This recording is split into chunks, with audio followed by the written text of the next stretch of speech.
है तू? तेरी कितनी हिम्मत! मेरे मेरे पुश्तैनी जायदाद पे नजर रखेगा तू? अगर हिम्मत है तो सामने आके दिखा। मेरे घर की तरफ बढ़ता हुआ तेरा हर एक कदम तुझे भारी पड़ेगा, भारी पड़ेगा।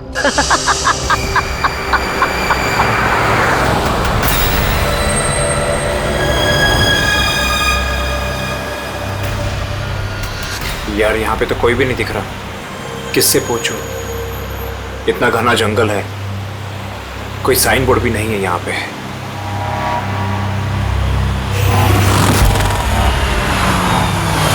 अरे भाई साहब, ये पिपलिया गांव का रास्ता यही है ना?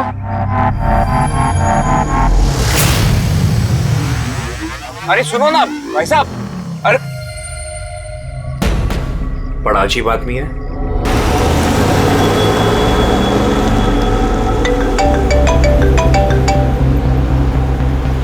Hi baby. हाय, पहुंच गए?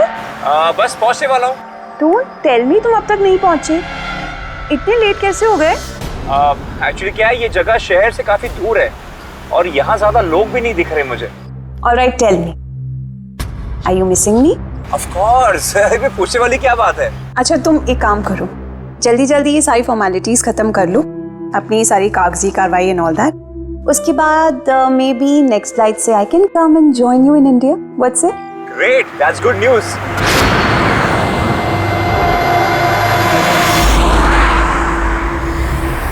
अच्छा बेबी, मुझे लग रहा है कि मैं पहुंच गया हूँ, वो मकान दिख रहा है मुझे। अरे ये गेट क्यों बंद है?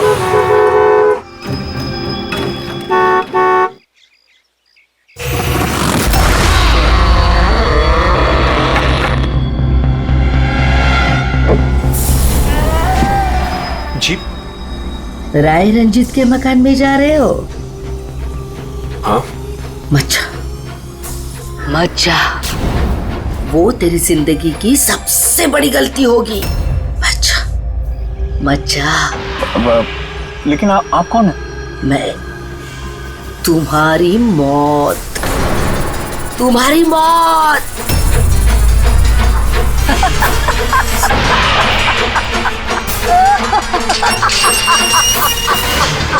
ए बुढ़िया, चल चल, अरे जा। अच्छा वरना तू भी मरेगा, तू भी मरेगा। मत जा वरना तू भी मरेगा, तू भी मरेगा। नसर साहब, आप राज साहब हैं? हाँ। आई। Hello Raj, Raj are you okay? कौन था? हाँ, अरे वंदना मैं ठीक हूँ, कोई नहीं था और मैं पहुंच गया हूँ। ठीक है, बंगले पे मैं कॉल करता हूँ तुम्हें।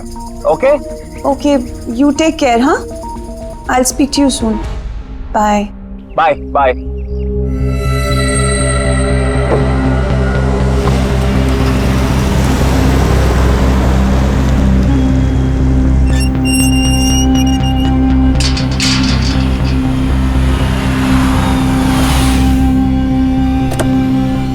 आइए साहब।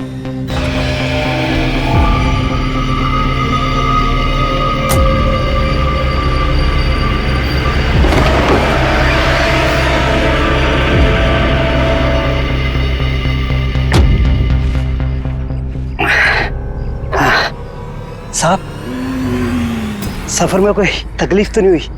नहीं, लेकिन वो औरत कौन थी? बुढ़िया औरत जो आपसे बात कर रही थी ना, लाली नाम है उसका, थोड़ी अजीब सी है। आपको उसकी बातों का बुरा तो नहीं लगा? नहीं, बुरा नहीं लगा मुझे, पर मुझे एक बात समझ में नहीं आई कि उस औरत ने मुझे यहाँ आने से मना क्यों किया। जाने दीजिए ना साहब उसकी बातों का, थोड़ी सी हिली हुई है, कुछ भी बकती रहती है। आप आइए, अंदर आइए।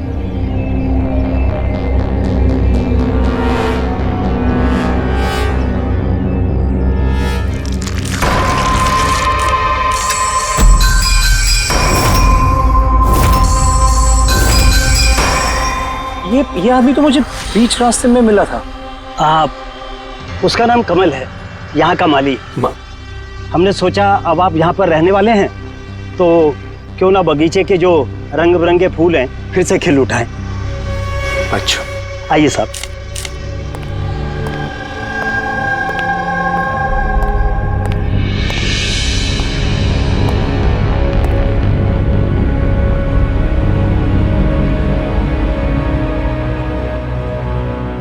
अच्छा एक बात बताइए जी।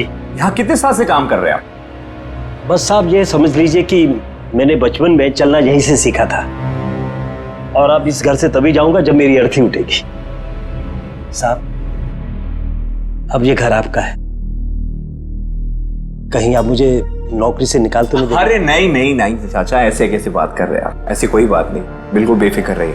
और इसमें इतने बड़े घर की देख रेख आपके सिवा और कौन कर सकता है? हाँ वाकई में आप बहुत नेक इंसान हैं। आइए।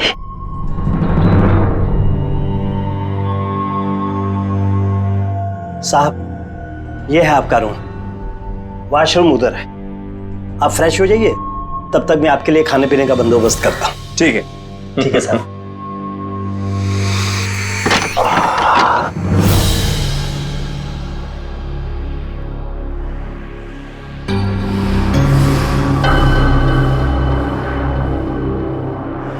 चला जा, चला जा, चला जा, वरना तू भी मरेगा।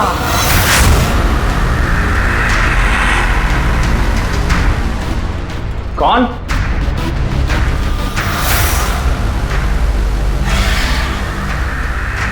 मैंने कहा ना, चला जा।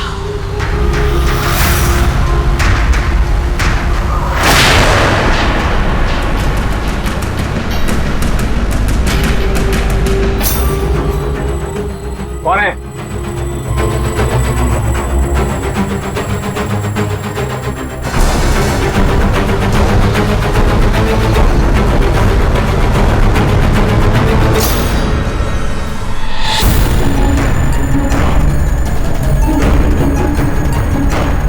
जैसे बाकी लोग मरे हैं, वैसे तू भी मरेगा।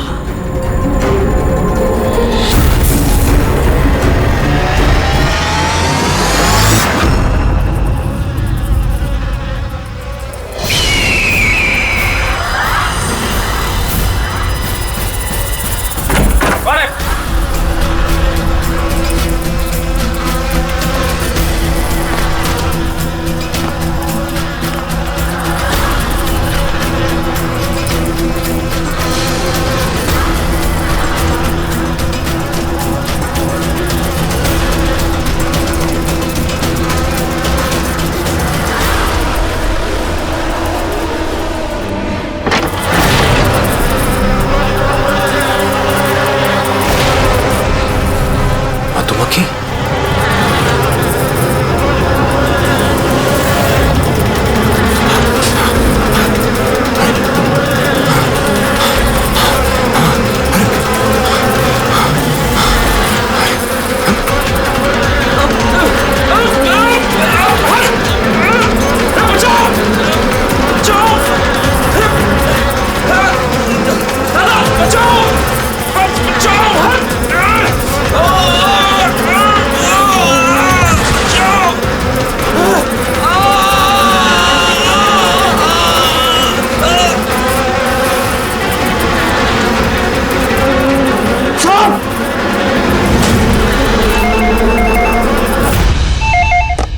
Hello hello, can I speak to ACP Pradyuman please? हाँ जरा शांत हो जाइए, कौन बोल रही हैं आप? मैं कौन बोल रही हूँ, मुझे क्या काम है, मैं सिर्फ उन्हें बताऊंगी। Can you just make me speak to him right now please? एक मिनट होल्ड करिए। सर, हाँ सर, फोन कॉल है। सर कोई लेडी है, बहुत रो रही है, कह रही है सिर्फ आपसे बात करेगी। Hello hello, ACP Pradyuman. हाँ मैं एसीपी प्रद्युमन बोल रहा हूँ। सर, हाँ कहिए। सर मैं वंदना बोल रही हूँ अमेरिका से। हाँ बताइए। सर मेरे साथ बहुत बहुत बहुत बुरा हुआ सर। क्या हुआ आपके साथ?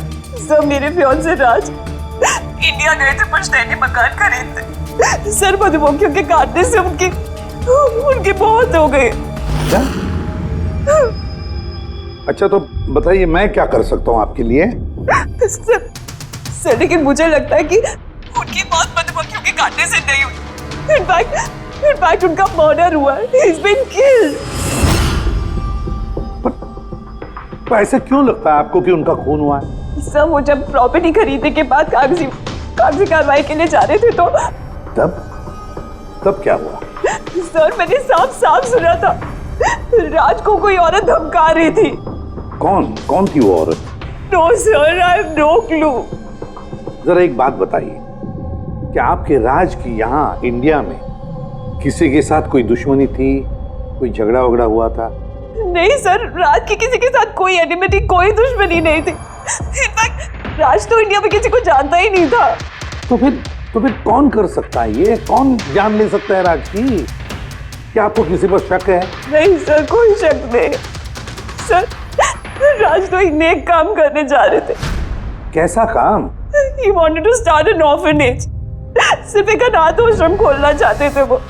वाकई नेक काम है, लेकिन किससे खरीदने वाले थे मकान वो? सब मकान तो वो ऑलरेडी खरीद चुके थे गवर्नमेंट से नीलामी के बाद। वो सर इंडिया कागजी कार्रवाई के लिए गए थे। देखिए, एक काम कीजिए, सारे के सारे डिटेल्स मुझे भेज दीजिए, मैं आपकी पूरी की पूरी मदद करूंगा, ठीक है? सर मैंने सीआईडी के बारे में बहुत सुना है। सर मुझे भी जस्टिस मिलेगी ना? वंदना जी, मैं आपसे वादा करता हूं, आपको पूरा का पूरा इंसाफ दिलाएंगे हम, और जिसने भी आपके राज के साथ बुरा किया है उसे हम सजा दिलवाएंगे। वंदना, उसका मंगेतर राज अमेरिका से इंडिया आता है मकान खरीदने, अनाथाश्रम चलाने, और राज की मौत होती है मधुमक्खी के काटने से। इंटरेस्टिंग।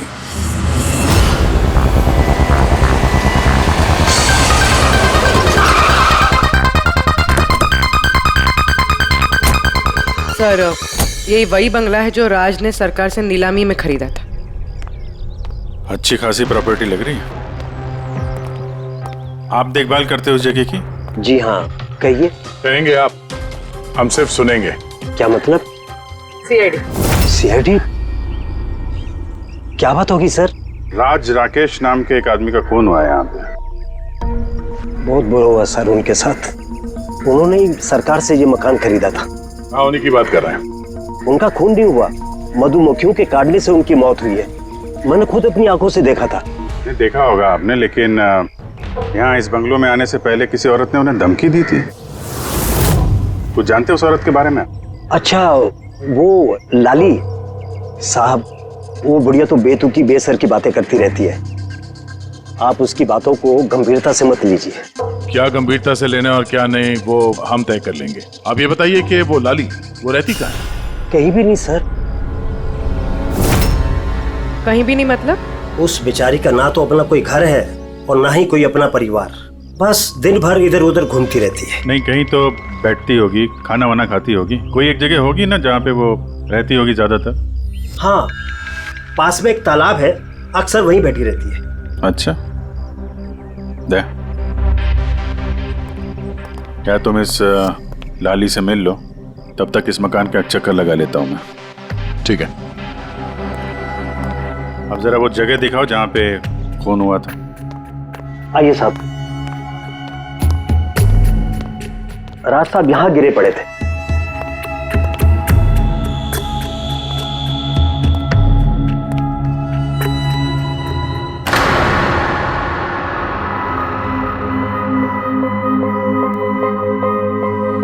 पहले मधुमक्खियों ने राज साहब को मारा, फिर वो खुद मर गए। ये मधुमक्खी के हमले यहाँ पे अक्सर होते रहते हैं क्या? नहीं साहब, इससे पहले तो मैंने एक मधुमक्खी भी नहीं देखी यहाँ। पता नहीं राज साहब के पीछे इतनी सारी मधुमक्खियां अचानक कहां से आ गई। राय रंजीत की हवेली से आ रहे हो ना तुम लोग?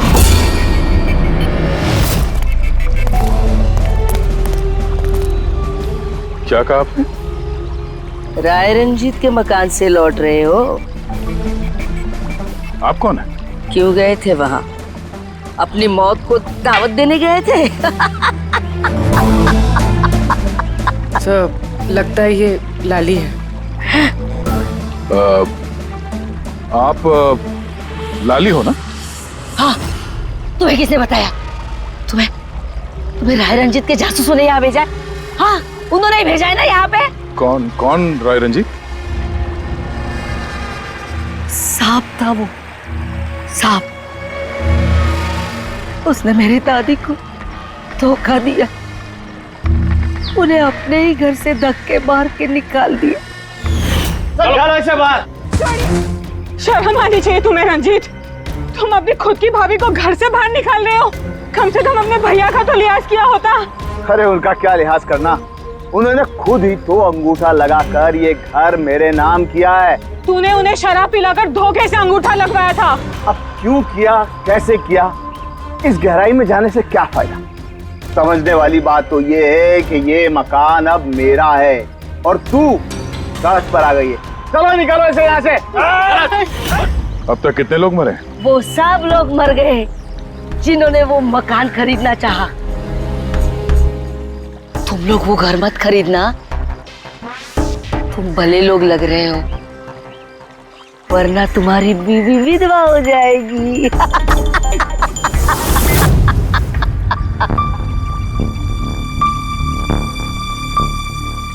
माँ जी,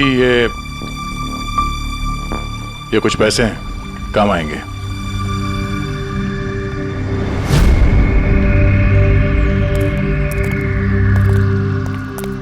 सर, लगता नहीं है इसका राज की मौत में कोई हाथ है। ये तो खुद बेचारी सदमे और विश्वास में लग रही है। हो सकता है राज की मौत कोई मर्डर ही ना हो, कोई हादसा हो।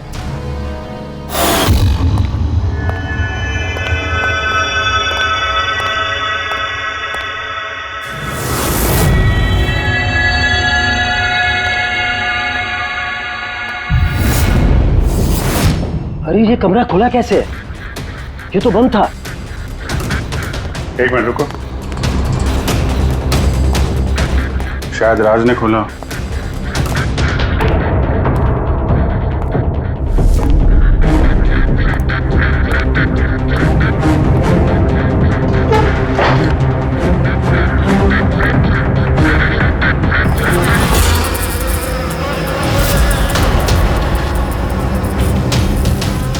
ये है तो छत्ता यहाँ पे। इधर आओ। जी सर। ये है मधुमक्खी का छत्ता। अरे मैं पहली बार देख रहा हूँ साहब। तो ये राज यहाँ इस स्टोर रूम में क्या करने आया था?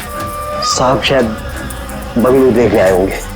अच्छा, और उस वक्त तुम खाना लेने गए थे? जी सर।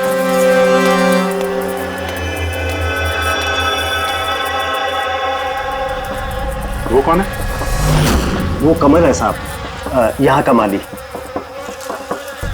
जब राज साहब की मौत हुई थी तो ये था यहाँ पे? जी हाँ था। कमल इधर आओ, साहब बुला रहे। जी सर। कमल, जब राज साहब की मौत हुई थी तो यहाँ आसपास किसी अनजान आदमी को देखा था तुमने? कोई अजीब सी घटना हुई हो? नहीं साहब। तो ये छत्ता यहाँ पे है तो तुम्हें कुछ काम करने में परेशानी नहीं होती? मधुमक्खी ने काटा नहीं तुमको कभी? नहीं सर, मधुमक्खी तो तब काटती ना जब यहाँ कोई छत्ता होता। पहले तो मैंने ये छत्ता यहाँ देखा ही नहीं साहब। क्या बात कर रहे हैं? हाँ साहब, मैंने आपसे पहले कहा ना कि इससे पहले इस घर में हमने एक मधुमक्खी भी नहीं देखी। कमाल है। फिर ये छत्ता आया कहाँ से? और मधुमक्खियों ने राज को ही क्यों काटा? ये तो कोई एक्सपर्ट ही बता सकता है। आसान के क्या पता चला राज की मौत के बारे में? मौत कैसे हुई? बॉस, इसकी मौत मधुमक्खियों की वजह से हुई है। यार तुझे पूरा यकीन है राज की मौत मधुमक्खियों की वजह से ही हुई है? हाँ बॉस, ये डॉक्टर ने जो रिपोर्ट बनाई है मैंने वो भी देख ली। इस राज का अच्छी तरह से चेकअप भी कर लिया।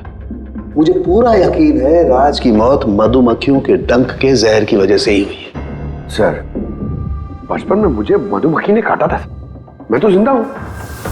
हाँ सालू के साहब, पंकज पे जहर का असर क्यों नहीं हुआ? अरे पंकज को मधुमक्खी ने काटा था, मधुमक्खियों ने नहीं काटा था। बॉस, अगर एक दो मधुमक्खी काटे तो बात समझ में आती है, लेकिन सैकड़ों मधुमक्खियां अगर हमला कर दे तो इट्स इम्पॉसिबल। मधुमक्खियों के डंक से? साळुंखे कहता है कि राज की मौत मधुमक्खियों के डंक से हुई है, मधुमक्खियों के जहर से। तो राज की मंगेतर वंदना कहती है कि राज का खून हुआ है।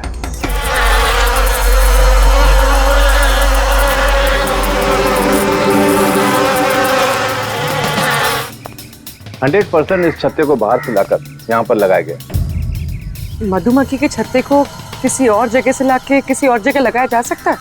इतना आसान है? इतना मुश्किल भी नहीं है। शहद के व्यापार के लिए अक्सर ऐसा किया जाता है। आप बता सकते हैं कितने दिन पहले इस छत्ते को यहाँ पे लगाया गया? ज्यादा दिन नहीं, लगभग 2-3 दिन। सर अगर मान भी ले कि खूनी ने ये छत्ता यहाँ पर इसलिए लगाया था कि वो राज को मार सके, लेकिन उसे कैसे पता था कि ये मधुमक्खियाँ राज पे ही हमला करेंगी, किसी और पे नहीं? मधुमक्खियाँ बिना वजह किसी पे भी डंक नहीं मारती, क्योंकि डंक मारने के बाद उनकी खुद की भी मौत हो जाती है।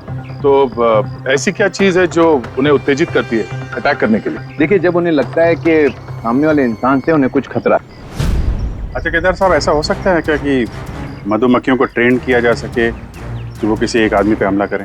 कैसी बातें करते हैं अभिजीत साहब, ये मधुमक्खियाँ शार्प शूटर नहीं कि कोई भी इन्हें कह दे कि फलां फलां को डंक मारकर आ जाए। अच्छा, आपने अभी भी कहा कि ये मधुमक्खी किसी को काटने के बाद ये खुद भी मर जाती है, तो ऐसी क्या मजबूरी है कि वो किसी को काटती है? जरा डिटेल में समझाएंगे?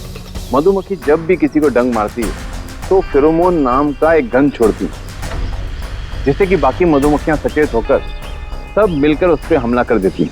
इसीलिए मैंने पहले भी कहा था, मधुमक्खियां बिना वजह किसी पे भी हमला नहीं करती। जरूर राज ने मधुमक्खी के छत्ते के साथ कुछ छेड़खानी की होगी। सर खूनी को कैसे पता था कि राज इस छत्ते के साथ छेड़खानी करेगा? कहीं ये मौत वाकई हादसा तो नहीं? नहीं पूर्वी, राज के आने के ठीक 2 दिन पहले इस छत्ते को यहाँ पे लगाना ये कोई संयोग तो नहीं हो सकता। सर राज की मौत के बाद ये घर वंदना के नाम हो जाएगा, कहीं सबके पीछे वंदना तो नहीं है? वंदना इंडिया कब आ रही है? What nonsense! How could you even think like that? आप ऐसे कैसे सोच सकते हैं कि राज की मौत के पीछे मेरा हाथ हो सकता है? और फर्ज कीजिए कि राज की मौत के पीछे मेरा हाथ था, तो मैं आप लोगों को फोन क्यों करती? पुलिस तो ऑलरेडी ये केस क्लोज कर चुकी थी ना। देखिए, हम सिर्फ पूछ रहे हैं। वैसे राज जी के बाद ये मकान किसके नाम पे है? I don't know. राज ने गवर्नमेंट से मकान खरीदा था, तो शायद गवर्नमेंट को वापस मिल गया। मुझे अभी तक कोई नोटिस नहीं है। हाल फिलहाल में राज का किसी के साथ कोई झगड़ा हुआ था? I have already told you that Raj एक नेक दिल इंसान थे और उनका किसी से दुश्मनी होना वॉज इम्पॉसिबल। अगर मुझे पता होता कि राज की नेक दिली उनकी जान ले लेगी तो मैं उन्हें कभी इंडिया आने ही नहीं देती। ये अनाथ आश्रम खोलने का ख्याल राज जी के दिमाग में कैसे आया? राज खुद अनाथ थे, इसलिए वो दूसरे अनाथ बच्चों की फीलिंग समझते थे। वो अनाथ बच्चों को घर जैसा माहौल देना चाहते थे, और जैसे उन्हें पता चला कि गवर्नमेंट ये मकान नीलाम कर रही है तो राज ने सबसे ऊंची बोली लगाकर ये मकान खरीद लिया।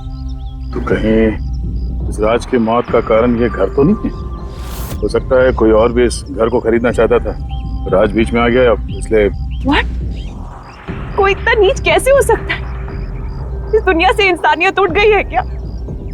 इंसानियत है वंदना जी, इंसानियत है, लेकिन कुछ लोग हैं जो इंसानियत में जहर घोलने पे तुले हुए हैं।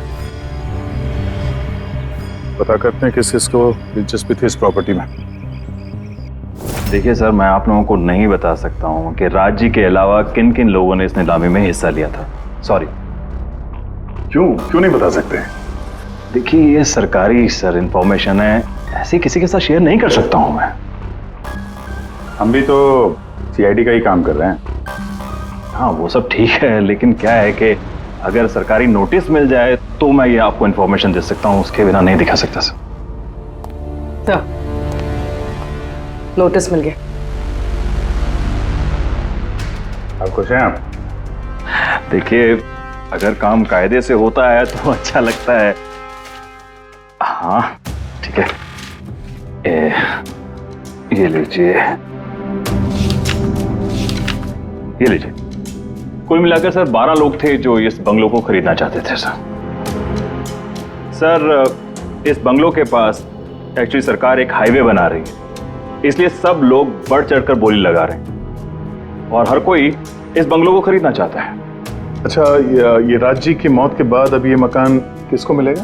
देखिए, राज जी ने कागजी कार्यवाही पूरी नहीं की थी, इसलिए नीलामी अब दोबारा से होगी और जो विजेता होगा उसको ये बंगलो मिल जाएगा। I see। और ये नई नीलामी कब होगी? देखिए सर, अभी उसकी डेट तो तय नहीं है सर, लेकिन आपको एक बात और बताना चाहूंगा सर कि राज जी से जितने भी बिल्डर्स थे वो काफी भड़के हुए थे, काफी नाराज थे, क्योंकि उन्होंने सबसे ज्यादा बोली लगाई थी। नहीं सर, एक्चुअली उन्होंने डेडलाइन के बाद बिड सबमिट की थी सर, इसी वजह से लोग नाराज थे उनसे। लेकिन अगर डेडलाइन के बाद उन्होंने बिड किया था तो सरकार ने एक्सेप्ट कैसे कर लिया? सर एक्चुअली वहां पर वो अनाथ आश्रम खोलना चाहते थे, और सर अमेरिका से जो इंडिया का वक्त का फर्क है सर वो 9.5 घंटे का है, इसलिए सरकार ने वो बिड एक्सेप्ट कर ली थी। देखिए, अब घर तो उसी को मिलेगा जिसकी किस्मत में होगा सर। किस्मत में नहीं भी होगा तो उसने अपनी किस्मत की रेखाएं बदलने के लिए कोशिश तो की होगी, और जरूर इस लिस्ट में से ही कोई होगा वो। ललित जी, अब तो ये दोबारा नीलामी होगी, तो जिन लोगों ने अप्लाई किया है इस दूसरे नीलामी के लिए, क्या हम उनकी लिस्ट देख सकते हैं? नो सॉरी, ये लिस्ट आपको मैंने इसलिए दिखा दी कि ये नीलामी हो चुकी है, लेकिन वो जो नई लिस्ट आने वाली है सर वो तो आप किसी भी कीमत पर नहीं देख सकते। अरे अरे अरे अरे सारंगी, तू क्या करने क्या जा रहा है यार? क्या सुन रहा हूं मैं? जो सुना है सही सुना है बॉस। क्या सुना? रिजाइन हो रहा है तू? हाँ। क्यों क्यों? बस मेरा टाइम आ गया। क्या टाइम आ गया? 1 मिनट टाइम है यार अभी। अरे ये टाइम नहीं यार। तो फिर देखो, हर इंसान को लाइफ में एक न एक दिन रिटायरमेंट लेना पड़ता है ना, चाहे वो क्रिकेटर हो, म्यूजिशियन हो, कोई भी हो। मेरा भी टाइम आ गया, मैं भी रिटायरमेंट ले रहा हूँ। अबे कहाँ जा रहा है तू? ये देख लो। ये क्या है? देख लो देख लो। यार क्या तू कर रहा है सारुण? के समझ में नहीं आ रहा है ये। एयर टिकट कहाँ जा रहा है? हाँ, लंदन। अरे वाह रे वाह। पंकज कैंसिल कर। नहीं नहीं, कैंसिल नहीं होगा। अबे रिफंड मिल जाएगा, पैसे वापस मिल जाएंगे, कल की टिकट है, डोंट वरी। मुझे रिफंड नहीं चाहिए, मैं जा रहा हूँ वापस। यार तू ऐसे कैसे जाएगा? क्या हुआ क्या? अरे इतनी बड़ी गलती होगी कि शर्म आ रही है अपने आप पर। ऐसी कौन सी गलती हो गई? वो मधुमक्खियों वाला केस।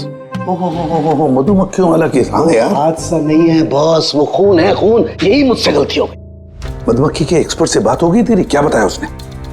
यार एक्सपर्ट से भी बात की, मैंने अच्छी तरह से चेक भी किया, तब मुझे पता पड़ा ये तो हादसा नहीं है, खून है। मधुमक्खियों को तो वो हथियार के तौर पर इस्तेमाल कर रहा है यार। सालों के सब वो किसे? देखो, मधुमक्खियां कब आती हैं इंसान के पास? जब उन्हें फेरोमोन की गंध आती, तभी ना। हाँ, जब उन्हें इंसानों से खतरा लगता है तब मधुमक्खियां इंसान के पास आती है, डंक मारती है। बस यार, यही मुझसे गलती हो गई। ये मैंने सोचा ही नहीं कि फेरोमोन तो बनाया भी तो जा सकता है ना यार। हाँ यार, फेरोमोन तो आर्टिफिशियली भी बनाया जा सकता है, लेबोरेटरी में, फैक्ट्री में। मतलब किसी ने ये आर्टिफिशियल फेरोमोन बनाया और वो किसी भी तरह से राज के शरीर पर लगा दिया, बस मधुमक्खियां आ गई और उस पर अटैक कर दिया। साळुंके, उठ उठ उठ उठ, पिपलिया गांव चला जा। वहां पे जहाँ पे राज का खून हुआ, राज का सारा सामान चेक कर, पता तो चले ये फेरोमोन वहां पर आया कैसे और किसने इस्तेमाल किया ये फेरोमोन राज पर। Yes boss. ये रहा सर, राज का सारा सामान इस सूटकेस में। ठीक है सर। एसीपी साहब बता रहे थे आप रिटायर होने वाले हो, कब है आपका लास्ट वर्किंग डे? आपके लास्ट वर्किंग डे से 1 दिन के बाद। मतलब नहीं हो रहा है। अच्छा दया, एक काम करो, मैं बाहर जाता हूँ और तुम जो है ना, एक एक करके सामान मुझे बाहर पकड़ाओ, तो पता करते हैं कि कौन से सामान में फेरोमोन है। ठीक है सर। ये पकड़ेंगे आप? जरा रख लीजिए थोड़ी देर के लिए। दिखेगा ना बाहर? दिखेगा। मधुमक्खी है इसके लिए कह रहा था। अभिजीत हो तुम? हाँ। ये पूर्वी है। हाँ। ये दया। अरे दिख रहा है सर। चलिए चलिए चलिए, संभाल के सर, संभाल के। हाँ। चलिए सर।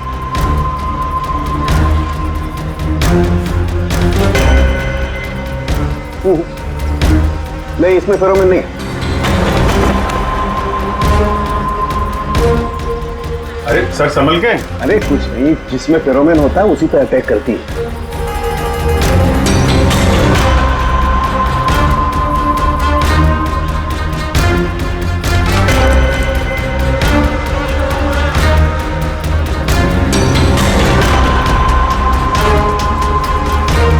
अरे यार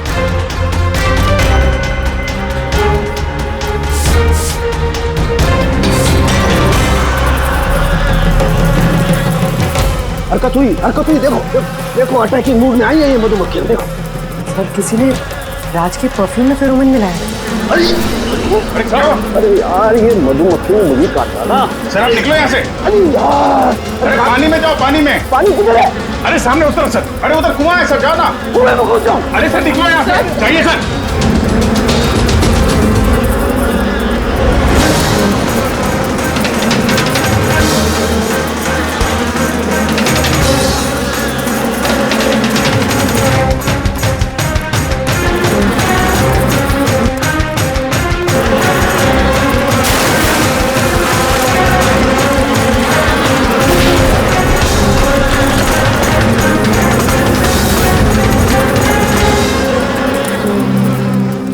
आप ठीक हो सर? बाप रे बाप, ये मधुमक्खियां आपको रिटायर नहीं होने देंगी सर। बाहर निकालो मुझे। आइए आइए आइए सर। मधुमक्खी, अरे नहीं, आइए आइए आइए। हेलो जी, नमस्ते, कैसे हैं आप? जी मैं चंदूमल फंडूमल कंकेशबाज। अरे वाह, बहुत लंबा नाम है आपका। बताइए क्या काम था आपको? जी वो नीलामी के लिए आया था मैं। वो पुराना वाला बंगलो हाईवे के पास, वो खरीदना है मुझे। सर ऐसे नहीं खरीद सकते हैं सर, उसमें नीलामी होगी तभी वो जो जीतेगा वही खरीद सकता है। अरे तो पैसा लगाएगा ना, मैं पैसा लगाएगा। देखिए अब टाइम नहीं बचा है, सिर्फ 15 मिनट बचे हैं, आप लेट हो गए। ठीक है, क्या बात कर रहे हैं सर, 15 मिनट में क्या क्या हो जाता है। ये देखिए ना, मैं तो ये बेड का लिफाफा भी लाया हूँ, ये देखिए। राकेश इधर रजिस्टर लेकर आ।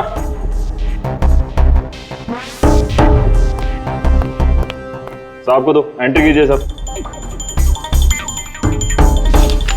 हाँ यहाँ पर एंट्री कर दीजिए। अच्छा,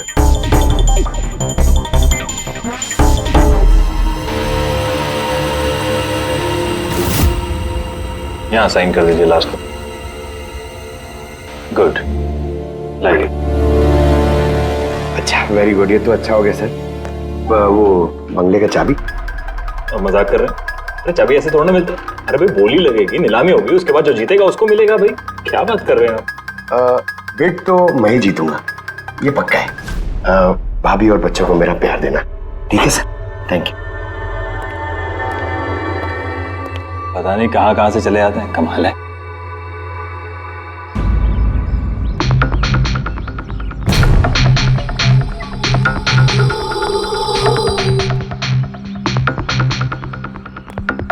क्या भाई साहब काम हुआ? सर ये देखिए, चंदूमल फंडूमल कंकेशवास का कमाल। उठ जाओ पंकज, 12 में से 2 लोग हैं जिन्होंने दोबारा बोली लगाई है इस मकान को खरीदने के लिए, हेमंत और रोशन। मतलब खूनी इन्हीं 2 में से कोई हो सकता है।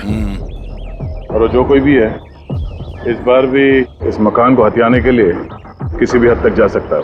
दोस्तों अब ये वक्त आ गया है कि बता दिया जाए कि नीलामी का विजेता आखिर है कौन। और मुझे बताते हुए बहुत खुशी हो रही है कि नीलामी के जो विजेता है मिस्टर रोशन। रोशन जी आपको बहुत बहुत बधाई हो। 1 मिनट, काय की बधाई हो? सबसे ज्यादा बेट मैंने लगाई थी, ये कैसे जीत गए? देखिए भाई साहब, आपको कोई गलतफहमी हुई है। सबसे ज्यादा बेट मिस्टर रोशन ने लगाई थी, इसलिए रोशन को मकान दे दिया गया। ऐसा हो ही नहीं सकता। मैंने बहुत ऊंची बोली लगाई थी, ये बेट मुझे मिलनी चाहिए थी। आप ऐसे ही बात कर रहे हैं सर, मैंने तीनों लिफाफे चेक किए हैं और चेक करने के बाद मिस्टर रोशन की कीमत सबसे ज्यादा थी, इसलिए मिस्टर रोशन को मकान दे दिया गया है। प्लीज कम ऑन यार, अब हार गए हो तो बच्चों की तरह रो मत। बिजनेस है, ऊंच नीच होती रहती है। बिजनेस में बेईमानी नहीं चलेगी। ये दिखाइए, आप पहले वो लिफाफे दिखाइए, मुझे अभी देखना है किसने कितने बिट करी है। दिखाइए दिखाइए दिखाइए, लाइए। मुझे भी चेक। नहीं नहीं नहीं, ये नहीं दिखा सकते, ये नियम के खिलाफ है। चीटिंग करना भी नियम के खिलाफ है। मैंने 7 करोड़ की बिट करी है, 4 करोड़। इनके अभी हेड ऑफिस से फोन आएगा और बोलेंगे कि मैंने सिर्फ 3 करोड़ लगाए। कोई फोन नहीं 4 करोड़ कम। आपके कहने से फोन आएगा। चलो उठाओ फोन, उठाओ तुम्हारा भी। ये मुझे क्या करना है क्या नहीं करना है, ये आप मुझे नहीं बताएंगे। आप ललित जी, आप तो बड़े कायदे कानून की बातें किया करते थे और फोन भी नहीं उठा रहे हैं। भाई ये तो बहुत गलत बात है, आप ब्यूरो चलिए हमारे साथ। आप कहाँ खिसक रहे रोशन जी? आप हमें मिठाई नहीं खिलाएंगे? नई प्रॉपर्टी ली है आपने? हाँ? आइए, आप ही आइए। आइए आइए। सर रोशन जी बिल्कुल ठीक बोल रहे हैं सर। सर रोशन जी का इससे कुछ लेना देना नहीं है। जो भी फ्रॉड हुआ है सर मैंने किया है। ये रोशन का जुर्म अपने सिर पर क्यों ले रहे हो? अच्छा खासा पैसा दिया है क्या रोशन ने तुम्हें? और एक बात याद रख लो, ये पैसा खर्च करने को नहीं मिलेगा, क्योंकि तुरंत फांसी होगी तुम्हें। सर इतनी सी बेईमानी के लिए फांसी चढ़ा देंगे? नहीं नहीं नहीं, बेईमानी के लिए नहीं, खून के लिए फांसी होगी। सर खून? किसका खून सर? राज राकेश का खून, जिसने पिछली नीलामी में वो प्रॉपर्टी खरीदी थी। सर लेकिन मैंने किसी को नहीं मारा है सर। सर मैंने नहीं मारा है सर किसी को। पता है, इस रोशन ने मारा है। तो इसकी पोल खोल दो, वरना इसके पाप का मटका तुम्हारे सिर पे फूट जाएगा। सर ये क्या कह रहे हैं सर आप? मैं भला राज को क्यों मारूंगा सर? इस प्रॉपर्टी के लिए, और किस लिए? क्या कह रहे हैं आप सर? सर मैं मानता हूं कि मैं ललित के साथ मिलकर नीलामी में छोटी मोटी हेरा फेरी करता था, पर सर एक प्रॉपर्टी के लिए किसी का मर्डर थोड़ी कर दूंगा मैं। मतलब तुम्हारे कहने का मतलब है तुमने ये खून नहीं किया? नहीं सर। चल ठीक है, पूर्वी जरा वो परफ्यूम लाना।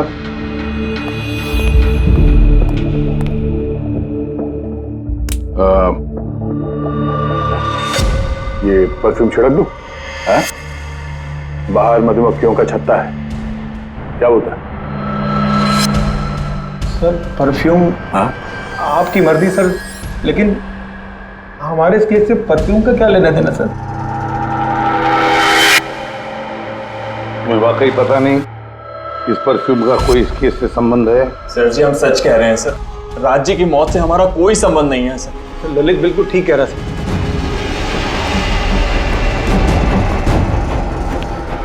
अगर ये खून रोशन ने नहीं किया है तो फिर बचता है वही एक। इन कागज से साबित होता है कि तुम राय रंजीत के पोते हो। तुम्हारे पास तो बहुत बड़ी वजह थी इस मकान को वापस पाने के लिए, क्यों? देखिए, राय रंजीत का पोता होने से यह साबित नहीं होता कि यह खून मैंने किया है। हेमंत जी, खूनी कभी कभी अपने जुर्म के सबूत अपने साथ लेकर चलता है, जैसे तुम। मैं समझा नहीं। मैं समझाता हूं। ये रहे सबूत। कमाल है सालू के साहब, सेफ्टी सूट पहनने के बावजूद भी आप दोनों को मधुमक्खियों ने काटा। हाँ, कभी कभी सेफ्टी सूट पहनने के बाद भी मधुमक्खियां डंक मार सकती हैं, और फिर मधुमक्खी के छत्ते को इधर से उधर ले जाने में तो और भी ज्यादा अटैक हो सकता है, नहीं? जी देखिए, वो दरअसल बहुत हो गया हेमंत, तुम्हारी बेगुनाही का और भी कोई सबूत चाहिए? जी नहीं, मैंने ये सब किया था। जब राज बंगले में घुसा तब मैं वहीं था, और मौका देखकर मैं बंगले में घुस गया था। मैंने परफ्यूम की बोतल के अंदर फेरोमोन मिला दिया। उसके बाद राज को आवाज से डिस्ट्रैक्ट किया, मधुमक्खी के छत्ते तक लेकर गया, और उसके बाद का काम मधुमक्खियों ने कर दिया था। मुझे मेरा पुश्तैनी मकान वापस चाहिए था। वाह रे वाह, अपने पुश्तैनी मकान के लिए तुमने एक नेक इंसान का खून कर दिया। कानून तुम्हें कभी माफ नहीं करेगा। तुम्हें कम से कम आजीवन कारावास की सजा होगी। ले जाओ इसे पंकज।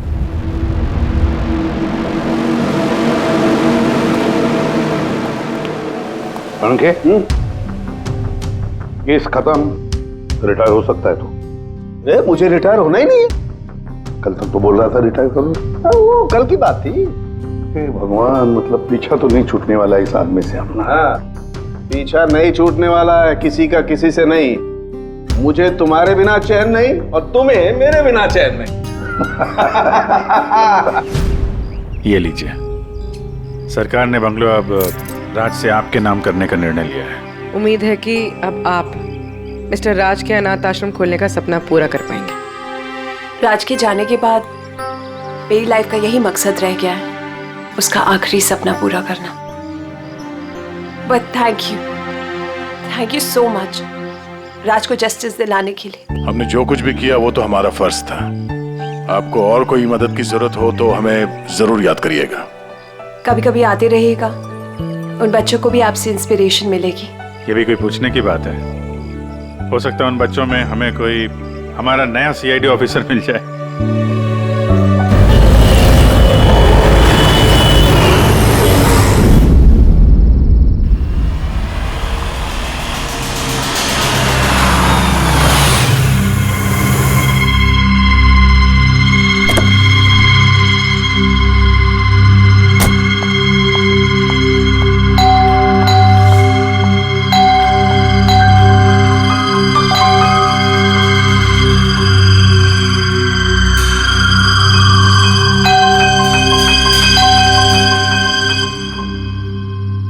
हम लोगों को पार्टी में बुलाकर कहीं सो तो नहीं गया हुआ है?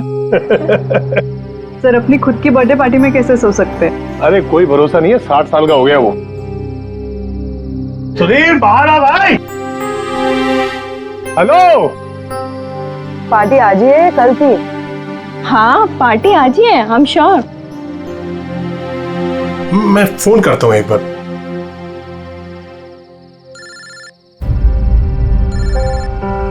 घंटी तो अंदर ही बज रही है, इसका मतलब अंदर ही है। तो फिर अंदर से कोई दरवाजा क्यों नहीं खोल रहे हैं? मैंने कहा ना 60 साल का हो गया, बचपना नहीं गया इसका भी। Sudhir,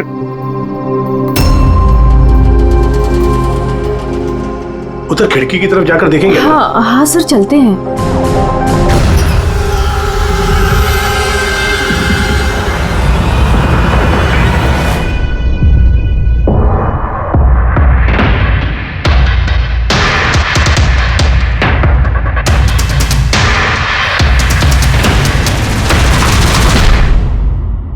emergency medical card. इन्हें बादाम और फिश से एलर्जी थी।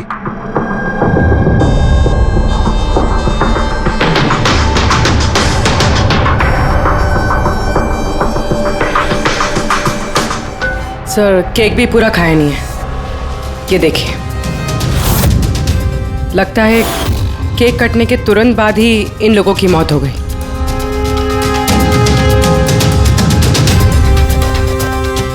हाथापाई के कोई निशान नहीं है, सीधे गोली लगी है।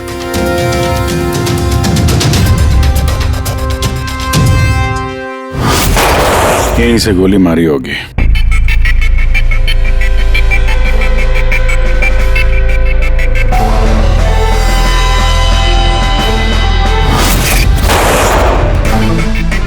चौथी लाश कहाँ है? अंदर है सर।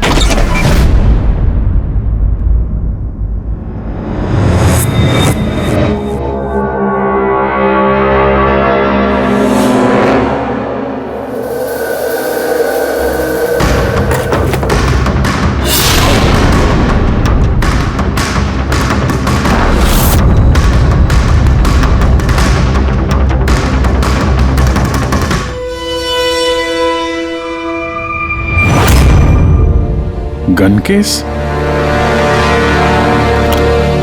गन गायब है।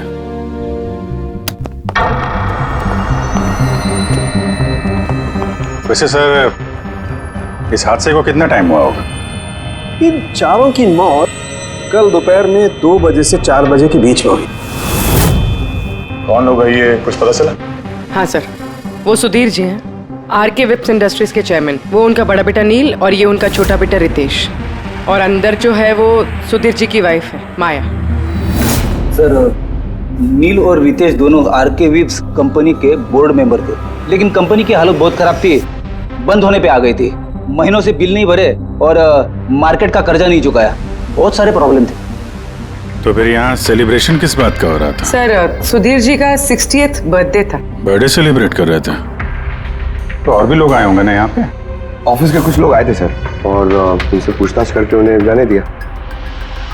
ये सब लोग यहाँ एक साथ रहते थे क्या? नहीं सर, यहाँ पे तो सिर्फ सुधीर जी और माया रहते थे। सुधीर जी ने नील और रितेश के लिए अलग अलग बंगले खरीद के रखे थे, ये दोनों वहीं पे रहते थे। आज तो ये अपने डैड का बर्थडे मनाने के लिए आए थे।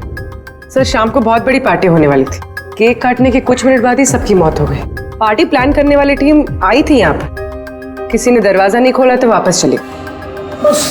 मुझे लगता नहीं कोई बाहर से आया होगा। जो कुछ भी हुआ है इन चारों के बीच में ही हुआ है। नहीं, यहाँ घर में कोई नौकर वोकर तो होगा ना? है ना, नौकर है ना, लेकिन वो गाँव गया। सुधीर जी ने सिर्फ आज के लिए एक सर्वेंट हायर किया था, वो कल सुबह काम करके गया। और पार्टी खत्म होने के बाद साफ सफाई करने आने वाला था। पार्टी खत्म होने से पहले ये सब खत्म हो गया। लगता तो ये मर्डर ही है। सॉरी डॉक्टर साहब, पर मुझे ऐसा लगता है कि इन चारों के अलावा यहाँ कोई पांचवा भी था जो बाहर से अंदर आया था। जरा ध्यान से देखो, यहाँ पे कहीं भी हाथापाई के कोई निशान नहीं है और हर चीज अपनी जगह पे है। ऐसा लगता है कि किसी ने केक में कुछ ऐसा मिला दिया था जिसे खा के चारों बेहोश हो गए। उसके बाद वो पांचवा आदमी घर के अंदर घुसा और उसने सबको गोली मारी। ये बस 100% मर्डर ही है। मर्डर और सुसाइड भी। सर तुम इतने यकीन से कैसे कह सकते हो? सही है, देखो बाकी तीनों लाशों के पास स्ट्रगल का कोई भी निशान नहीं है सिवाय सुधीर जी के। पैर भी मुड़े हुए हैं, ब्लड लॉस ज्यादा है, तो ऐसा लगता है कि जब इनको गोली लगी तो ये जिंदा थे। अगर ये भी केक खा के बाकियों की तरह बेहोश होते तो उनकी तरह ही पड़े रहते। इन्होंने तीनों को गोली मारी और फिर खुदकुशी कर ली, ऐसा लगता है। अगर ऐसी बात है तो जिस गन से गोली चली वो गन कहाँ है? गन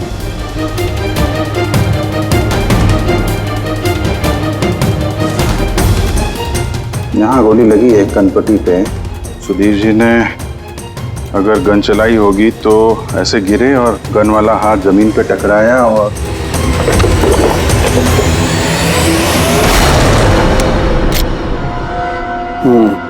ये रही गन। सर ये देखिए, रितेश का मोबाइल मिला है। सर उसने केक काटने के बाद ही अपने सोशल प्रोफाइल पे सेल्फी अपलोड की। मैं कह रहा था ना, पांचवा कोई हो ही नहीं सकता है। सर पता नहीं क्यों मुझे अभी भी शक है। अब शक करना तो अपना काम ही है सर। एक काम करते हैं, जितने भी एविडेंस हैं, जितनी भी चीजें हैं, ब्यूरो लेके चलते हैं, देखते हैं एसीपी सर क्या कहते हैं। गड़बड़ लगती है सब। बस मुझे उन लोगों के पेट में केक के टुकड़े मिले, वो केक जो उन लोगों ने खाया था, और उस केक में सेडेटिव मिला हुआ था, नशीली दवाई। सेडेटिव इन्होंने खाया और बेहोश हो गए। चारों? नहीं, 3, नील, रितेश और माया। मुझे इन तीनों के ही पेट में सिर्फ केक के टुकड़े मिले। मतलब सुधीर जी ने वो केक खाया ही नहीं था? नहीं, सुधीर सिर्फ अकेला था जो गोली लगते वक्त होश में था। क्या सुधीर जी ने अपने बर्थडे पे केक नहीं खाया? नहीं खाया, क्योंकि उस केक में बादाम मिला हुआ था। लेकिन सर उनके घर वालों को तो पता ही होगा कि उन्हें बादाम से एलर्जी थी। एग्जैक्टली। तो वो ऐसा केक लाई क्यों? अजीब है, बर्थडे सुधीर जी का और केक उन तीनों ने खाया। केक तीनों ने खाया, लेकिन वहां पर जो गन मिली है उसमें से 4 गोलियां चली हैं जो इन चारों को लगी। कमाल की बात यह है कि उस पर सुधीर की उंगलियों के निशान, और वो गन भी सुधीर जी के नाम पे ही रजिस्टर्ड है। तो सुधीर जी ने पहले उन तीनों को गोली मारी, फिर खुदकुशी कर ली। पर क्यों? बर्बादी से बचने के लिए। धंधा डूब रहा था, कर्जे बढ़ रहे थे, इसलिए अपने साथ पूरे फैमिली को भी मार डाला। और क्या वजह हो सकती है? हाँ सर, ऐसा ही लग रहा है। सुधीर जी जानबूझ के वो बादाम वाला केक लाए थे ताकि उन्हें खाना ना पड़े। उसने बाकी तीनों को सेडेटिव डाल के वो बादाम वाला केक खिला दिया और बेहोश होने के बाद उन्हें मार के खुद आत्महत्या कर ली। पूर्वी, वो रितेश ने जो फोटो अपलोड किया था नेट पर, तब लगा उसे। कितने बजे ली थी ये फोटोग्राफ? सर 2:05। और अपलोड किया? सर 2:07। सर मुझे एक बात बता, केक खाने के कितनी देर बाद बेहोश हुए होंगे सब लोग? 20 से 25 मिनट, मतलब 2:30 या 2:35। और अंदाजन मौत का वक्त भी वही है सर, वो 2:30 से 2:45 बजे के बीच। मतलब सब कुछ हुआ है 40 मिनट के अंदर अंदर। 1 मिनट, ये क्या है? ये परछाई कैसी है? ये शैडो? ये चारों तो यहाँ खड़े, तो फिर वहां पे परछाई कैसे आई?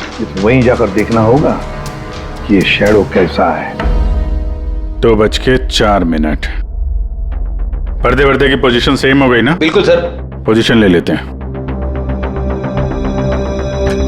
रेडी? 2, 2, 5 या। अरे इसमें तो कोई परछाई दिख नहीं रही। तो उसमें परछाई कहां से आ गई?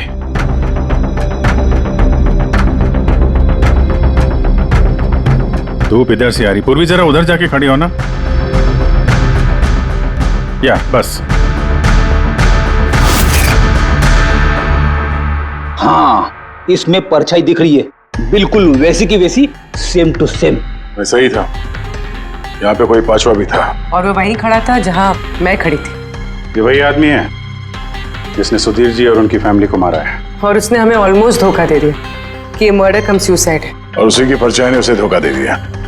मगर सर, इस परछाई से खूनी तक पहुंचेंगे कैसे? खूनी का मेन टारगेट था सुधीर जी, और वो उस वक्त वहीं पे खड़ा था। कोई जान पहचान वाला ही होगा। करेक्ट। सर पता लगाओ सुधीर जी ने पार्टी में किन किन लोगों को बुलाया था।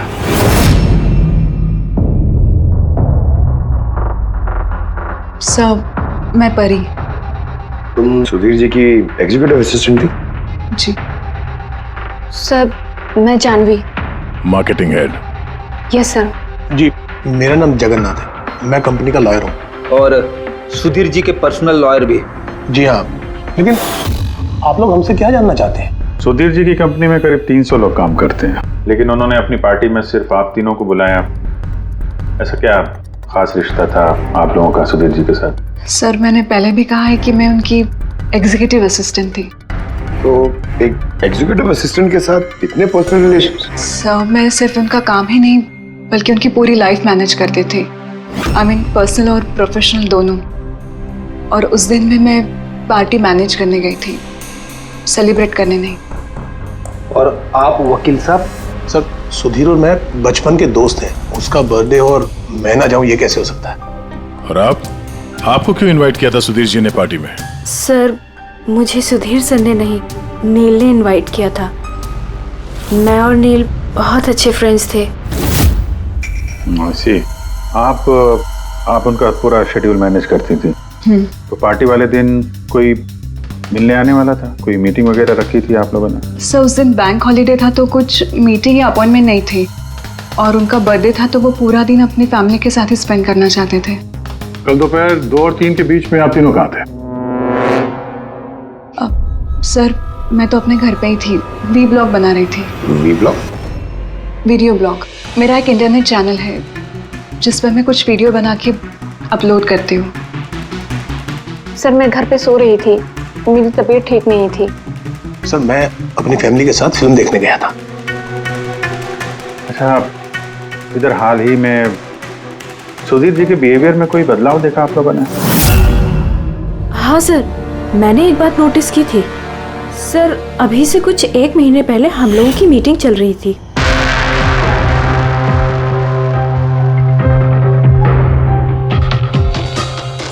सर, क्या बात है, अंदर आ जाओ। ठीक है, तुम जाओ।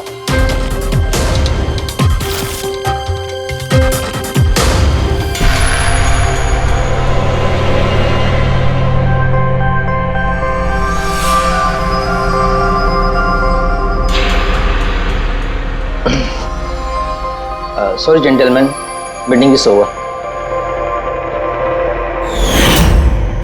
बच्चों के कपड़े? Yes sir.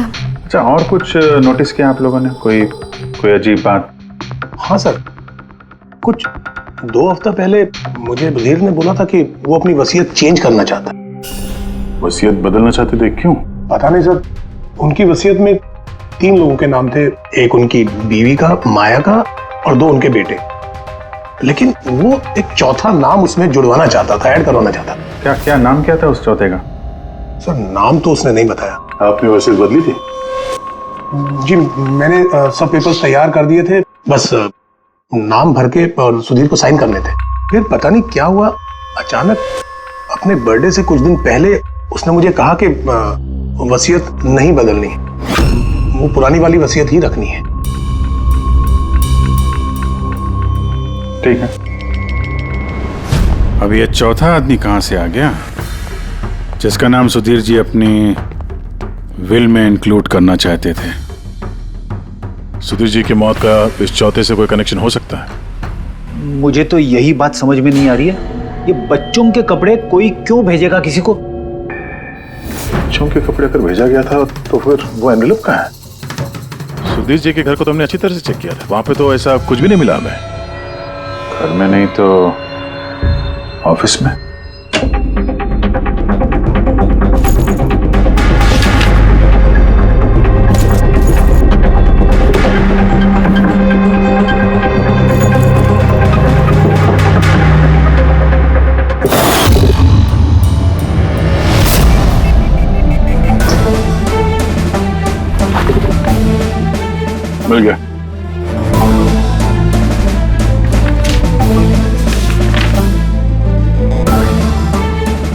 अरे इस पे तो कोई पोस्टल स्टैंप और भेजने वाले का नाम भी नहीं है। फिर ये पार्सल यहाँ तक पहुंचा कैसे? लगता है किसी ने एनवेलप सीधे कंपनी के पोस्ट बॉक्स में डाल दिया।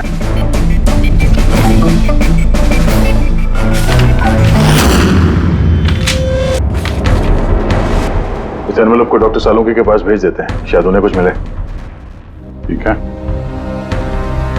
ये जानवी कह रही थी ना, ये पार्सल देख के मिस्टर सुधीर एकदम चौंक गए थे। हो सकता है कोई पुरानी याद ताजा हो गई हो और उसके बाद उन्होंने किसी को कॉल भी किया होगा। पिछले महीने के कॉल डिटेल्स मंगवाते हैं सुधीर जी के। देखते हैं ये एनवेलप मिलने के बाद सुधीर जी ने सबसे पहले फोन किसको किया था। सुधीर का फोन आया था एक अरसे के बाद। क्या बात हुई थी आप दोनों की? गुस्से में था कि मैंने उसे वो एनवेलप क्यों भेजा, लेकिन मैंने उसे कोई एनवेलप नहीं भेजा। लेकिन कोई तो वजह होगी। सुधीर जी ने आप पे शक किया। जी हाँ, वो एनवेलप में बच्चे के कपड़े थे। उसे लगा कि वो वही कपड़े थे जो मैंने और सुधीर ने हमारे बच्चे के लिए खरीदे थे। अब हमारे बच्चे के लिए? मेरा और सुधीर का बच्चा। 30 साल पहले मैं आरके विप्स कंपनी में अकाउंट डिपार्टमेंट में काम करती थी। सुधीर के पापा उसके मालिक थे। वहाँ सुधीर और मेरे बीच में प्यार हो गया और कुछ समझ पाती उसके पहले मुझे पता चला कि मैं सुधीर के बच्चे की माँ बनने वाली हूँ। तो आप दोनों की शादी नहीं? जी नहीं। सुधीर ने तो वादा किया था, लेकिन उसके पेरेंट्स राजी नहीं थे क्योंकि मैं उनकी हैसियत की नहीं थी। वो तो सुधीर की शादी बहुत ही रईस खानदान में और उनकी स्टेटस की लड़की से करना चाहते थे। फिर उसके पेरेंट्स ने और फैमिली ने बहुत कोशिश की उससे, मुझे, यहाँ तक कि मेरी फैमिली को समझाने की कि मैं बच्चा गिरा दूं, लेकिन मैंने भी ठान लिया था कि चाहे कुछ भी हो जाए मैं बच्चे को जन्म दूंगी। 15 मार्च 1990 को मेरा बच्चा इस दुनिया में आया, लेकिन आते ही वो मर गया। जिस बच्चे को गोद में खिलाना था, छोटे छोटे कपड़े पहनाने थे, उसे कुछ नहीं कर पाई मैं। मुझे लगा था कि ऐसे वक्त में तो सुधीर मेरे साथ होगा, मेरा साथ देगा, लेकिन उसने तो इसके पहले ही मुझसे बात करने तक छोड़ दी थी। उसी महीने में उससे माया से शादी भी कर ली। तो इसीलिए आपने आज तक शादी नहीं की और यहाँ अकेली रह रही? जी हाँ। सुधीर जी ने आपके साथ जो कुछ भी किया उससे बहुत तकलीफ हुई होगी आपको। बहुत नफरत करती थी आप उनसे? मुझसे ज्यादा नफरत उससे और कौन कर सकता है। उन्होंने आपको आपका हक नहीं दिया तो आपने जायदाद में अपना हिस्सा मांग लिया। जब जायदाद में भी हिस्सा देने से मना कर दिया तो आप गुस्सा हो गई और मार दिया उसे। मैंने उसे नहीं मारा, और मैं उसे क्यों मारूंगी? मैं तो चाहती थी कि वो जिंदा रहे और जिंदगी भर तड़पे। जिस दिन सुधीर जी की मौत हुई थी, उस दिन 2 से 3 के बीच में आप कहाँ थे? मैं घर पे ही थी। आपके पास कोई विटनेस, कोई गवाह? कोई सबूत नहीं है। हेलो, हाँ सर। ओके सर, हाँ साथ में ही सर, मैं अभी बोलता हूँ। जी yes sir. Sir Salunke sir forensic बुला रहे हैं, जल्दी कह रहे हैं कि कुछ दिखाना है। सुनोगे तो यकीन नहीं आएगा बॉस। उस एनवेलप की जब मैंने अच्छी तरह से जांच की तो मुझे फिंगरप्रिंट्स तो किसी के नहीं मिले, लेकिन उस एनवेलप में से मुझे डीएनए के लिए सैंपल मिल गया। जिस किसी ने भी वो एनवेलप भेजा उसने शायद मुंह से थूक लगा के उसे सील किया, और इसीलिए मुझे उस एनवेलप पर से सलाइवा के ट्रेसेस मिल गए जिससे डीएनए प्रोफाइल बनाया जा सकता। लेकिन सर डीएनए टेस्टिंग के लिए तो 4-6 हफ्ते लग जाते हैं। हाँ, और मैं 5 दिन के लिए जा रहा हूँ दिल्ली एक कॉन्फ्रेंस में, लेकिन उससे पहले मैंने कुछ प्राइमरी टेस्ट कर लिए। अब क्या निकला सर आपके इस टेस्ट में? इस टेस्ट से मुझे पता लगा है कि ये जिस किसी का भी डीएनए है उसका डीएनए सुधीर जी के डीएनए के साथ मैच करता है। क्या? इसका मतलब है कि? इसका मतलब ये है कि जिसने भी ये एनवेलप भेजा है वो सुधीर का कोई खून का रिश्तेदार है। मतलब सुधीर का कोई अपना सुधीर को ही ब्लैकमेल कर रहा है। और कौन हो सकता है? सर अदिति के पेट में जो बच्चा था उस वक्त वो तो मरा हुआ पैदा हुआ था। हाँ, और सर बचे सुधीर जी के बेटे रितेश और नील। कहीं उन दोनों को सुधीर जी और अदिति का राज पता तो नहीं चल गया था? क्या पता उसी के लिए ब्लैकमेल कर रहे हो उन बच्चों के कपड़े बेच के। अच्छा सर, वो जो बच्चों के कपड़े मिले थे वो वाकई पुराने हैं या फिर मैले कुचेले करके पुराने दिखाने की कोशिश की गई? मैंने उन्हें स्पेशलाइज्ड लैब में चेक करने के लिए भेज दिया, जल्दी पता लग जाएगा। वैसे पूरी सुधीर के बेटों के बारे में क्या पता चला, क्या करते थे वो? सर 1 साल पहले सुधीर जी ने अपने बेटों को अपनी ही कंपनी में बोर्ड मेंबर बनाया था और उसी के बाद से कंपनी लॉस में जाने लगी। वो दोनों कंपनी के पैसों पे खुद ही ऐश करते थे, महंगी महंगी गाड़ियाँ, बड़े बड़े शौक, सब कुछ करते थे सिवाय काम के। लेकिन सर सुधीर जी अपने बेटों से बहुत प्यार करते थे, दोनों के लिए अलग अलग बंगले। तो कहीं ऐसा तो नहीं कि उन दोनों ने ही वो एनवेलप लेटर बॉक्स में डाला? ये बात समझ में नहीं आ रही है, लेकिन ये ब्लैकमेलिंग क्यों? अरे यार पैसों के लिए, कंपनी डूब रही थी। करेक्ट, कंपनी कंगाल होने से पहले जो कुछ समेट सकते हो समेट लो। अगर ये सुधीर के दोनों बेटे अपने बाप को पैसों के लिए ब्लैकमेल कर रहे थे तो जरूर उनके बैंक अकाउंट्स में पैसे तो आए होंगे, बड़ी रकम आई होगी। एक काम करो, इन दोनों के कंपनी अकाउंट, पर्सनल अकाउंट सब चेक करो, देखो कोई बड़ी रकम आई थी क्या। सर कुछ मिला है? आरके वेब्स इंडस्ट्रीज के अकाउंट से करोड़ों रुपए ट्रांसफर हुए हैं। इसके अकाउंट में ट्रांसफर हुए हैं? एक मिनट देखता हूँ सर। ये रितेश या नील का अकाउंट ही होगा? नहीं सर, ये प्राइवेट अकाउंट है, रेचल के नाम पे। कौन से पैसे? आप लोग क्या बोल रहे हैं? मुझे कुछ नहीं पता। कौन से पैसे? वही पैसे जो आरके वेब्स के अकाउंट से तुम्हारे पर्सनल अकाउंट में ट्रांसफर हुए हैं। अब कुछ याद आया? वो तो मेरी सैलरी है, मैं वहां पर काम करती थी। सैलरी 11 करोड़ सैलरी, हाँ वो भी सिर्फ 2 हफ्तों का। उस हिसाब से तो तुम्हारे महीने की सैलरी 22 करोड़ रुपए हो गई। क्या काम क्या करती हो तुम? ब्लैकमेलिंग का काम। तुम और रितेश मिलकर सुधीर जी को ब्लैकमेल कर रहे थे। देखो रेचल, हम अच्छी तरीके से जानते हैं कि तुमने आरके विप्स में एक दिन भी काम नहीं किया है। अब सीधे सीधे सच बोलोगी या? रितेश नहीं रहा है, उसके हिस्से की जितनी भी सजा है ना वो तुम्हें ही मिलेगी। ब्लैकमेलिंग और एक्सटॉर्शन की सजा जानती हो तुम? मैंने किसी को ब्लैकमेल नहीं किया है। तो क्या सुधीर जी ने तुम्हें 11 करोड़ ऐसे ही खैरात में दिए? सुधीर अंकल ने वो पैसे ट्रांसफर नहीं किए थे। तो फिर किसने किया? मेरे बॉयफ्रेंड रितेश ने। उसने कहा कि कुछ दिनों के लिए वो अपनी कंपनी के पैसे कहीं और रखना चाहता है। कहीं और? क्यों? पता नहीं, और मैंने पूछा भी नहीं। तुमने रितेश से पूछा नहीं, और जब रितेश मर गया तो पुलिस को बताया नहीं? मुझे लगा रितेश तो रहा नहीं, तो पैसे मैं ही रख लेती हूँ, किसी को क्या पता चलेगा। आखिर सुधीर और उसके फैमिली को मारा किसने होगा? परी तो वीडियो बना रही थी, फिर जानवी बीमार थी और जगन्नाथ अपने फैमिली के साथ फिल्म देख रहा था। इस आदित्य के बारे में कुछ समझ में नहीं आ रहा है। और फिर कौन हो सकता है जिसने सुधीर को वो एनवेलप भेजा, वो पैकेज भेजा? कौन है वो जिसका नाम सुधीर वसीयत में डालना चाहता था पर डाला नहीं? कौन?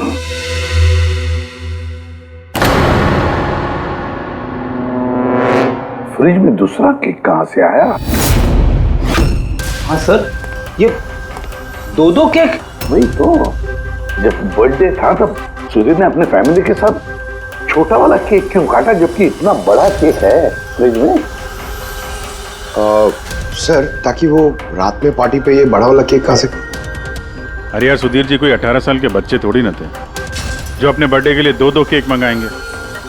सर, हो सकता है ये केक उन्हें किसी ने गिफ्ट किया हो, ये बादाम वाला केक। लेकिन बॉक्स में लेके आएंगे ना, उस पर केक शॉप का नाम भी होगा बॉक्स पर।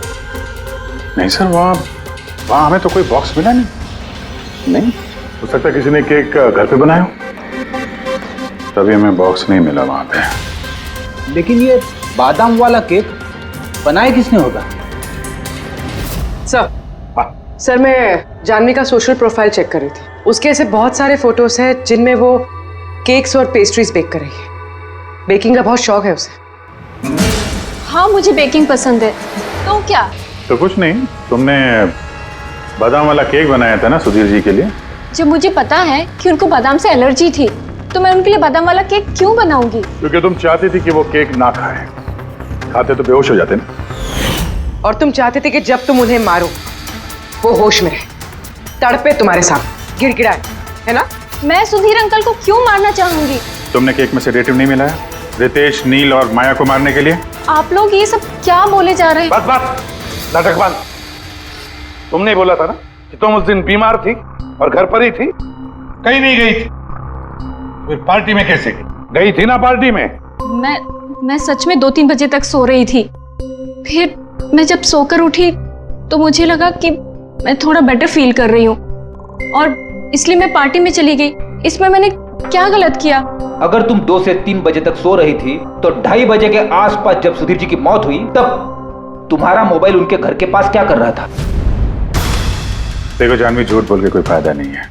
हमने तुम्हारे मोबाइल के रिकॉर्ड चेक किए हैं। जिस वक्त सुधीर जी की मौत हुई तुम्हारे मोबाइल की लोकेशन उनके घर के पास थी। अब सच बताओगी या और टाइम वेस्ट करना है? मैं और नील एक दूसरे से प्यार करते थे। हमने सोचा कि नील के डैड का बर्थडे है तो हमारे पास अच्छा मौका है उनको सब कुछ बताने के लिए, और इसलिए मैं वहाँ चली गई। वहाँ भटकती रही, नील को कॉल करती रही, घंटों में वहाँ घूमती रही, लेकिन नील का कोई कॉल नहीं आया। मुझे लगा कि शायद नील को मौका नहीं मिल रहा है मुझे कॉल करने का। झूठ! तुम्हें लगा कि नील ने तुम्हें धोखा दे दिया, इसलिए तुमने उसे और उसके पूरे परिवार को मार दिया। ये अच्छी जबरदस्ती है आप लोगों की। अगर मुझे बेकिंग पसंद है तो इसका मतलब ये तो नहीं कि खून मैंने किया है। इंटरनेट पर रेसिपी देखकर केक तो कोई भी बना सकता है। केक बनाना कौन सा मुश्किल काम है? और रितेश की गर्लफ्रेंड रेचल, वो भी तो बेकिंग करती है। आप लोग उससे जाकर क्यों कुछ नहीं पूछते? सबसे पूछेंगे हम। बुलाओ सबको। बड़ा इंटरेस्टिंग केस ही है। ऐसे बहुत कम होता है कि इतने सारे लोगों के पास एक ही आदमी की जान लेने के लिए मौका भी है और मकसद भी। आप लोग फिर से? सर मैं क्यों मारूंगी उनको? आप नील से शादी करना चाहती थी, फैमिली ने मना कर दिया। ये तो बड़ी वजह है खून करने के लिए। और सुधीर जी की फैमिली के लिए तो हैसियत और सोशल स्टेटस बहुत इंपॉर्टेंट था। इसका सबसे बड़ा एग्जाम्पल आदित्य जी। और सुधीर जी ने इसी हैसियत और सोशल स्टेटस के चक्कर में आपकी जिंदगी बर्बाद कर दी। तो आपसे ज्यादा नफरत और किसके दिल में हो सकती है? मेरे लिए पैसों की कोई अहमियत नहीं है और ना ही मुझे किसी बात का अफसोस है। अफसोस तो तुम्हें भी नहीं होगा रेशल। यहाँ तो 5-5 हजार के लिए लोग मर्डर कर देते हैं और तुम्हें तो बैठे बिठाए 11 करोड़ मिल गए। और आपके तो हाथ में सुधीर जी ने अपनी लाइफ का रिमोट कंट्रोल दे दिया था ना। आप सब जानती थी उनके बारे में, ये भी जानती थी कि वो अपनी गन कहाँ रखते हैं। देखिए, आप जो कहना चाहते हैं वो कह सकते हैं। मैंने आपको पहले भी बताया कि मैं उस दिन घर पे वीडियो ब्लॉग बना रही थी। चाहे तो आप मेरा मोबाइल भी चेक कर सकते हैं। हाँ बिल्कुल, लाइए। पता तो चले वीडियो ब्लॉग कैसे बनाया जाता है।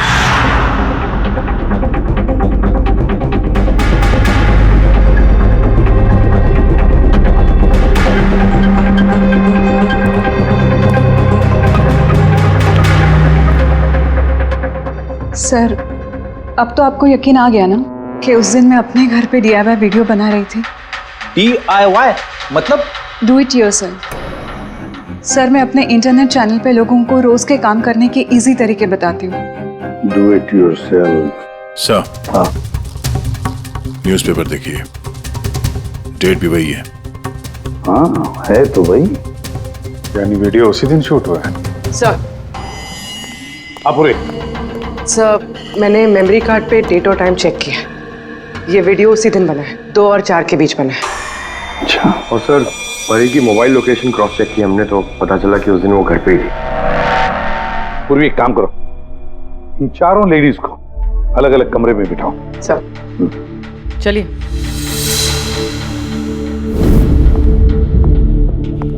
सर, आप क्या सोच रहे हैं? सारे सबूत तो उसके सपोर्ट में है। मुझे तो इस केस में अंधेरा छाता हुआ नजर आ रहा है। फिर एक बात तो पक्की है ना कि जब अंधेरा होता है तब परछाई नहीं होती, लेकिन मुझे लगता है ये सारा का सारा केस परछाइयों का ही खेल है। सनडायल जानते हो ना? सनडायल सनडायल वो सूरज की रोशनी किस दिशा में होती है उसके मुताबिक टाइम बताते हैं उससे। हाँ, मतलब सनडायल एक ऐसी चीज है जिससे हमें आकाश में सूरज की जगह पता चल सकती है, जिसकी वजह से हम वक्त का अंदाजा लगा सकते हैं। अब देखो, धरती हमारी घूमते रहती है, उस हिसाब से सूरज की जगह भी बदलने लगती है, जिसकी वजह से सनडायल पर परछाई की पोजीशन भी बदलते रहती है। अब ये तो समझ में आ गया सर, मगर इसका इस केस से क्या लेना देना? लेना देना है फ्रेडी। परी, ये सारे सबूत हमने परी से इकट्ठा किए ना, लेकिन परी एक ऐसी व्यक्ति है जो सारे एविडेंसेस को मैनिपुलेट कर सकती है, मेमोरी कार्ड में डेट भी बदल सकती है, सारे एविडेंसेस कंट्रोल कर सकती है, मगर सूरज को कंट्रोल नहीं कर सकती है। परी भूलती है कि सूरज कभी भी गलत वक्त नहीं बताएगा। मतलब ये परी ने वीडियो में डेट और टाइम दोनों चेंज कर दिया? बदल दिया होगा भी या नहीं, लेकिन अब हम इन परछाइयों से पूछेंगे कि क्या परी झूठ बोल रही है या सच बोल रही है। करेक्ट, ये सेटिंग बिल्कुल वैसी हो गई जैसे परी की वीडियो में थी, और धूप भी लगभग वैसा ही है जैसे उस दिन था। सिर्फ परी की जगह पूर्वी खड़ी है। सर, हम लोग यहाँ पे करने क्या वाले? अगले 6 घंटे तक पूर्वी को यहीं पे इसी जगह खड़ा रहना पड़ेगा जैसे वीडियो में परी खड़ी। हमें ये देखना है कि अगर परी सही बोल रही है तो 2 से 4 बजे के बीच पूर्वी के चेहरे पे ठीक उसी जगह से धूप आएगी जैसे परी के चेहरे पे थी। और अगर सर मेरी परछाई परी की परछाई से मैच नहीं हुई तो देखते हैं। कैमरा ऑन करो।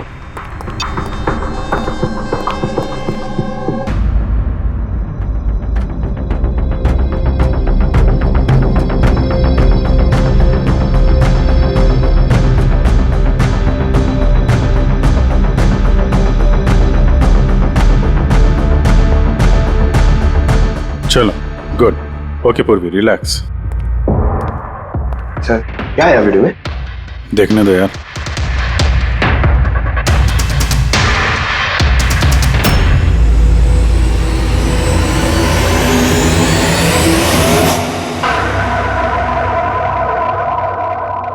सुबह 11 बजे से 1 बजे के बीच तुमने वो वीडियो रिकॉर्ड किया था, और फिर तुमने बड़ी चालाकी से वीडियो ब्लॉग का डेट और टाइम दोनों चेंज कर दिया। मेमोरी कार्ड में डेट और टाइम बदल दिया, अपने मोबाइल फोन को घर पे छोड़ दिया ताकि हमें लोकेशन वहां का मिले।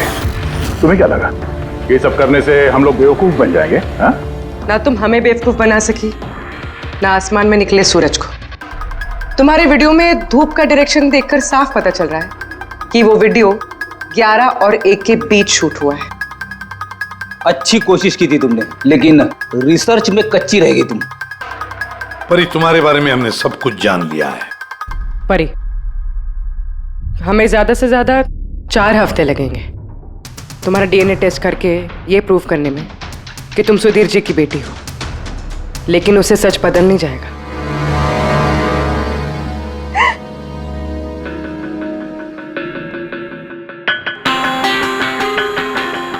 मैं उन्हें मारना नहीं चाहती थी, मैं बिल्कुल उन्हें मारना नहीं चाहती थी। मैं बस इतना चाहती थी कि वो मुझे अपना ले। बचपन से लेकर आज तक मैं अनाथ आश्रम में पली हूं ना, तो बस एक फैमिली चाहिए थी मुझे। तुम्हें सुधीर जी के बारे में पता कैसे चला? वो मेरे बचपन के कपड़ों की वजह से, उन कपड़ों पर हॉस्पिटल का कार्ड था, वो निकालना भूल गए थे। उसी कार्ड पर पापा का नंबर भी था।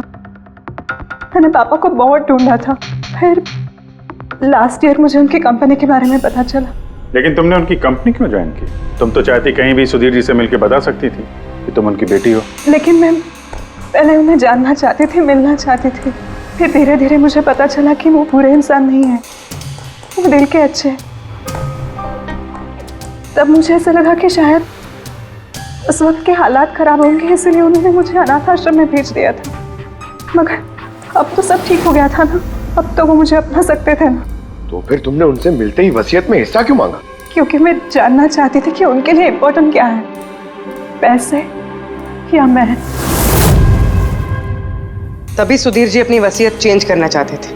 हाँ, और ये सुन के मैं बहुत खुश हो गई थी। मगर सुधीर ने अपना फैसला बदल दिया है, जो तुमसे सहा नहीं गया। सब उनकी वाइफ और उनके बेटों की वजह से हुआ। उनसे ये बर्दाश्त ही नहीं हो रहा था कि पापा मेरा नाम डील में ऐड करने की कोशिश कर रहे। मतलब एक बार फिर से सुधीर जी ने तुम्हें अपनाने से मना कर दिया? हाँ, और इस वक्त भी फैमिली की वजह से। वो बिल्कुल भी नहीं बदले थे, वो वैसे ही थे जैसे पहले थे। सेल्फिश, मतलबी, गैर जिम्मेदार। सीधे सीधे हिस्सा नहीं मिला तो उन्हें ब्लैकमेल करना शुरू कर दिया? नहीं, मैंने जब उन्हें पहला एनवेलप भेजा तब मेरा ऐसा कोई इरादा नहीं था। वरना मैं इतनी बेवकूफ नहीं हूं कि एनवेलप अपने खुद के मुंह से सील कर। मैं तो यही उम्मीद करती थी कि एटलीस्ट वो मुझे अपनी फैमिली में एक्सेप्ट कर ले, मेरी खुद की भी फैमिली हो। और इसीलिए अपने पापा के बर्थडे के दिन नशीली दवाई वाला बादाम का केक लेकर उनके घर पे गई।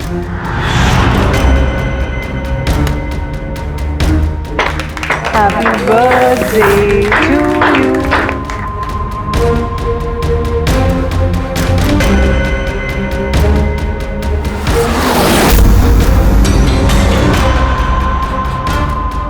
मुझे एलर्जी है।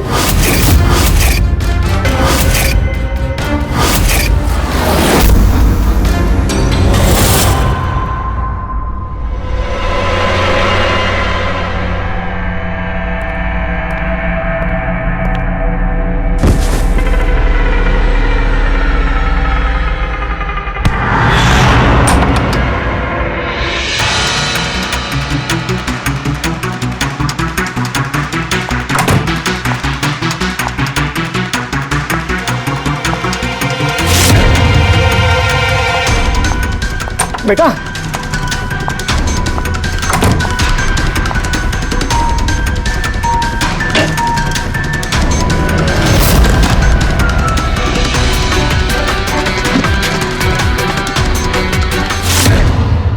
तुम सुधीर जी की पूरी फैमिली खत्म करना चाहती थी ना? तुम्हारा मकसद पूरा हो गया। अब तुम्हारे साथ उनकी फैमिली का आखिरी मेंबर भी खत्म हो जाएगा। जेल जाने से पहले हम तुम्हें किसी से मिलवाना चाहते हैं।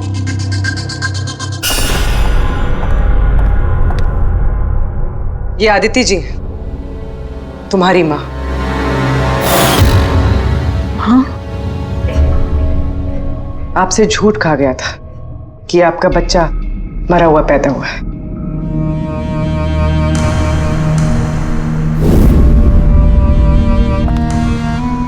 हाँ,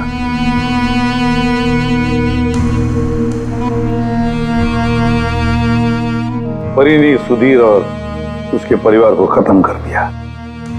हमें अफसोस है कि आप दोनों फिर से हमेशा के लिए अलग हो जाओगी।